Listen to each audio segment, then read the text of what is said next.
Hi, welcome back. We are continuing our unit on Islam, and we are going to talk now about the caliphate and the spread of Islam.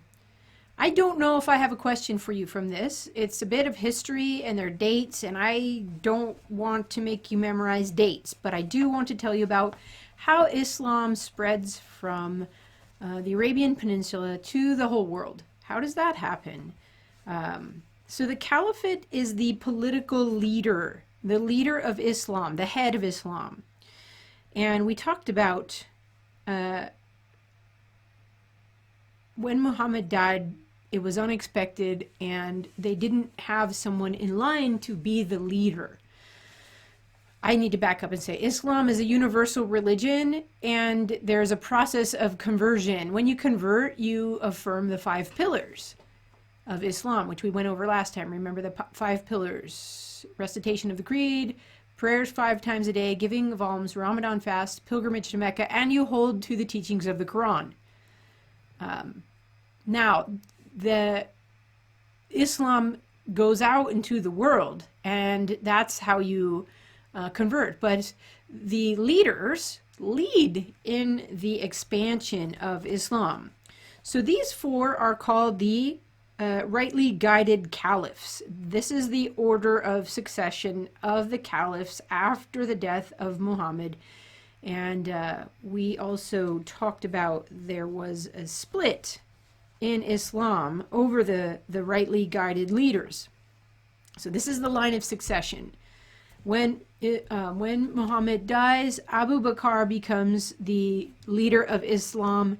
He leads from 632 to 634. Not very long. He dies soon after. Umar is the second rightly guided caliph, and he is going to lead from 634 to 644. And Islam rapidly expands under Umar. The next leader is Uthman, and he leads from 644 to 656. The authorized version of the Quran is under his leadership, and he marries one of Muhammad's daughters. And then finally is Ali, who the dispute was back when Abu became the first leader. Ali thought he was to be the first leader. So that's where the split is going to happen. Ali is Muhammad's cousin and son-in-law, and he is the 4th rightly guided caliph, but he is, for the Shiite branch of Islam, he is the first. So this is going to be a split. He never really accepted universal. He was never accepted universally as the leader of Islam. Okay, so under these 4 caliphs, Islam spread to Damascus, to Persia, to Jerusalem, and to Egypt. And it was able to spread because Christianity had been weakened during this time, because the Roman Empire has fallen. The Roman Empire, I think, falls finally between 410 and 430. So now we're talking 630s. It's been about 200 years. There's no political unity in the West at this point, and Islam is able to fill that void. Okay, let's move on to the caliphates that come after this. So these caliphates are successions of leaders, and they last for long periods of time. So the Umayyad Caliphate is in Damascus. This is when the center of Islam is in Damascus. And this caliphate lasts from 661 to 750 Common Era. And under the Umayyad Caliphate, Islam spreads to North Africa, Spain, France. This is where the Battle of Tours happens in France, where the Muslims are coming in to conquer. And the Christians have to defend France and Spain. The Song of Roland is about this Battle of Tours. If you've ever read the Song of Roland, it's an epic poem. Okay, the next in the line of succession or influence is the Abbasid Caliphate, which has its center in Baghdad. I want to tell you a bit about this because this is where really Islamic civilization has a renaissance. This is a really interesting time. All right, now I'm going to tell you some things that are not on the handout, but you can just listen and take notes. Mamun is a caliph of Baghdad from 813 to 833. He has a dream, and in this dream he sees the ghost of Aristotle. And Aristotle convinces him that there is no contradiction between religion and reason. And so Mamun wants to encourage learning and study and scholarship. A library was built and books from all over the world are collected and translated. This is super exciting to me. I wish I could go to this library. Greek and Persian and Indian influences are all coming into this library. They talk about the general laws of nature. They study them. This leads to science. They do medicine. They discover the circulation of blood, the treatment of smallpox, operations under anesthetics. I mean, this is pretty advanced for this time. Mathematics is developed. They learned some mathematics from India. They adopt the decimal system and the use of zero, and they developed algebra. Astronomy is happening, and they studied Ptolemy.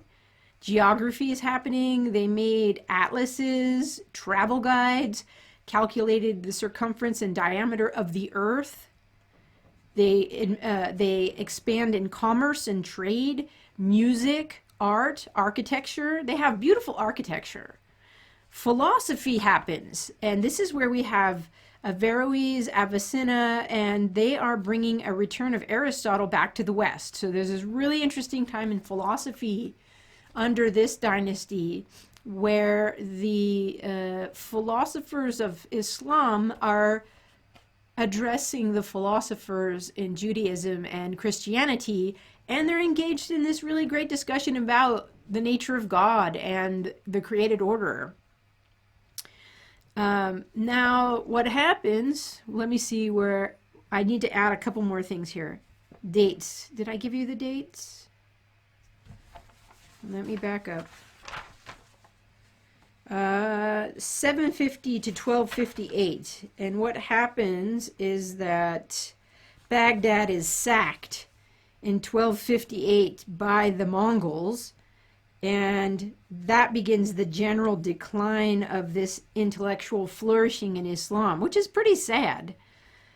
So Islam is in this area of the world, Baghdad is on the decline, but it did spread to India and China, and under the Abbasid Caliphate.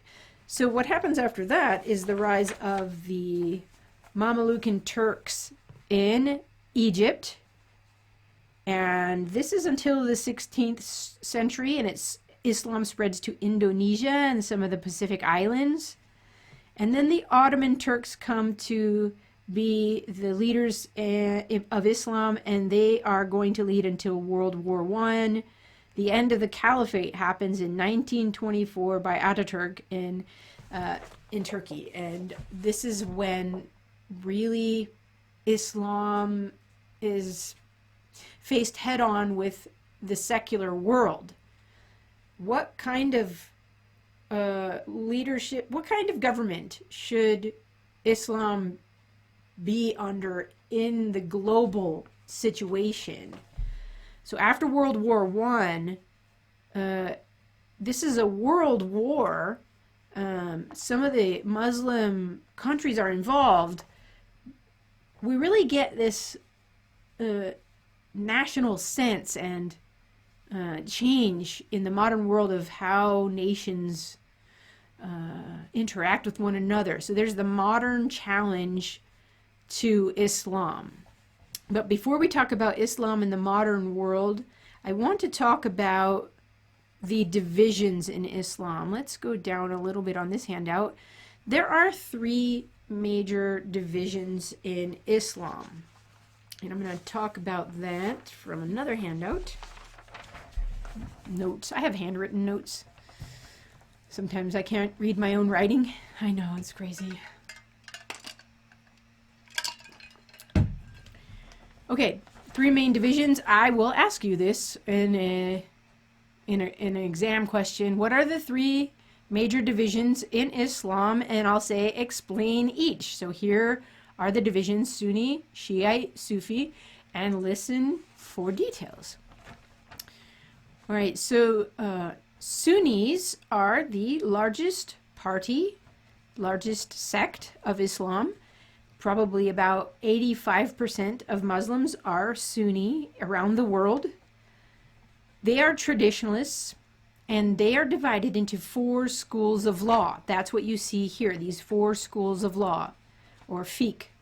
And they have different emphases. Each tradition has a different emphasis, and it includes this: tradition, or sunnah, reason, and Quran. So let's talk about the Hanafites. The Hanafite school starts in 769. It's founded in Baghdad. It uses reason as a basis for a wide interpretation of the scriptures. You have more freedom to interpret for yourself.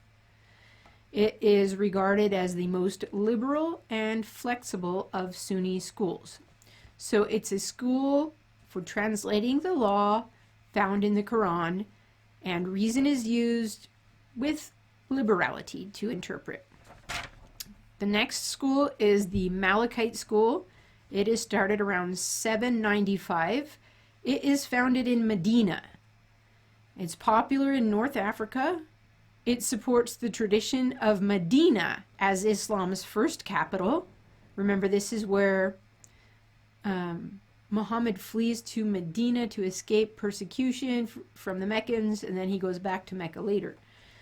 So they think Medina is the first capital, and this school emphasizes the centrality of Muhammad's sunnah. So they emphasize tradition. The Shafi'ites start in 820. It's popular in Saudi Arabia, East Africa, and East Asia.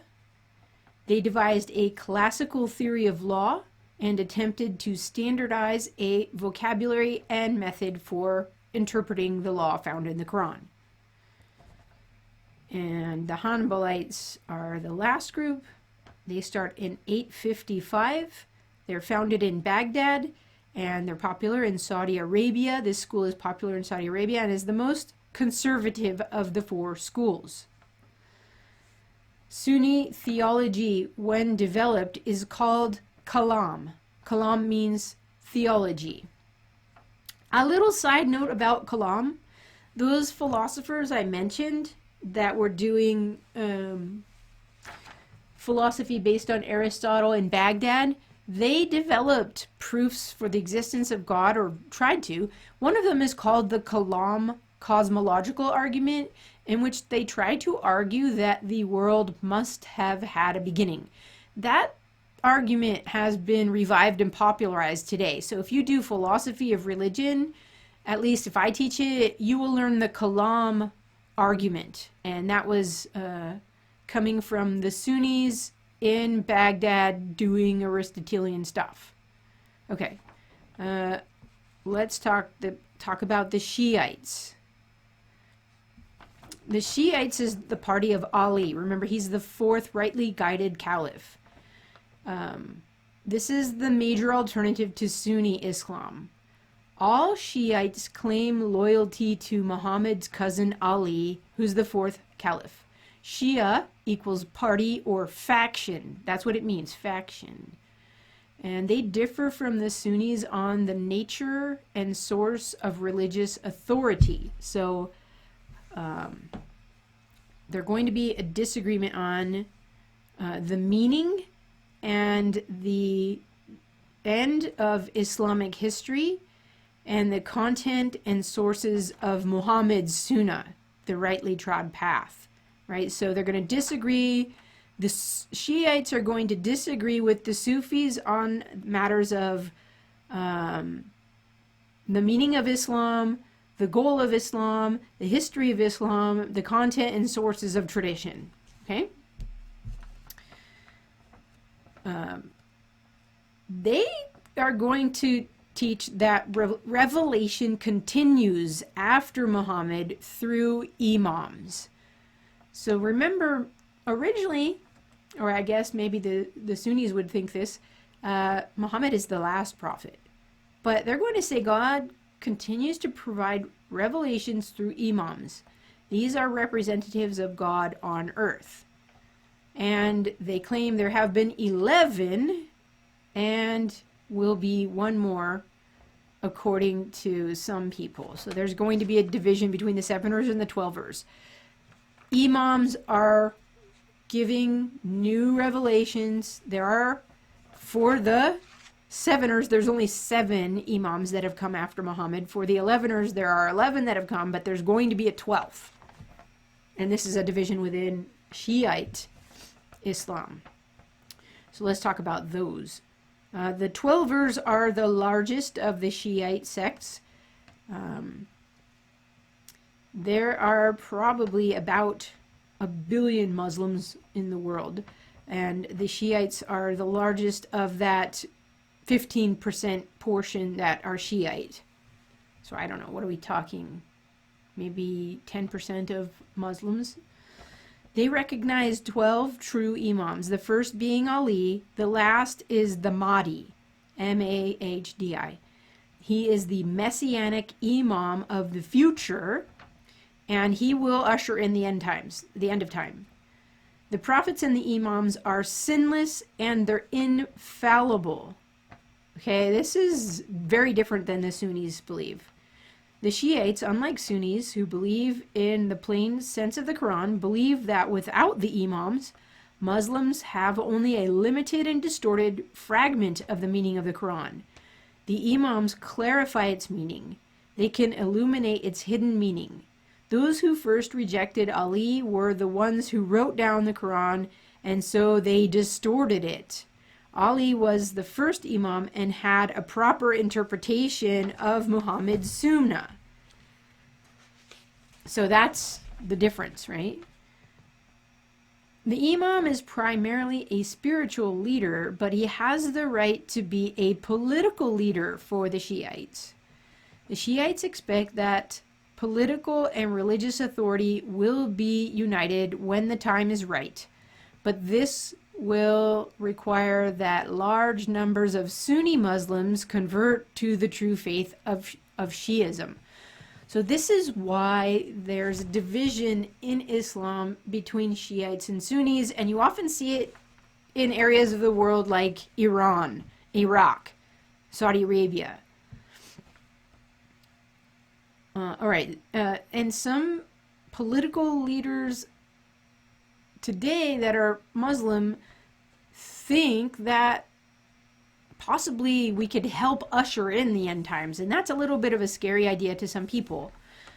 Let's talk about the Seveners. The Seveners is another sect within Shia Islam that believe that there have been 7 imams and that the last imam died in 760, and we will await his return as the Messianic Mahdi. But notice there's an imam that's going to usher in the end.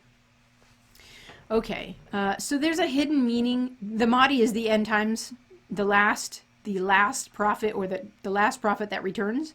And there's a hidden meaning in the Quran that only the imams can interpret for people, for us. Sufis are not necessarily a third sect, but they are a movement within Sunni or Shia Islam, and they often get in trouble.